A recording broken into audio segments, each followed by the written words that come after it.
Noong 1978, nangako si Jim Jones ng paraiso sa kanyang 900 tagasunod. Sa halip, pinigay niya ang impyerno.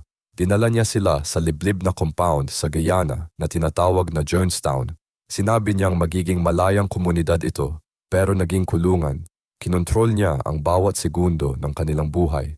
Pinilit silang magtrabaho ng walang tulog. Hinugas niya ang kanilang utak gamit ang takot. Nag-imbak siya ng mga armas at lason. Noong November 18, 1978, dumating ang isang congressman para mag-imbestiga. Alam ni Jones na tapos na siya. Inutos niya ang revolutionary suicide ng buong komunidad. Pinilit ang mga magulang na paunain nilang patayin ang sariling mga anak.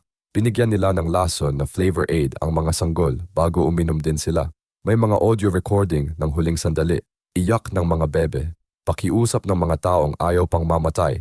At si Jones, kalmadong nag-uutos ng pagkamatay ng 900 tao. Tinawag niya itong kanilang huling pagkilos ng paglaban. Pero ang totoo, pinakamalaking mass murder sa kasaysayan ng Amerika.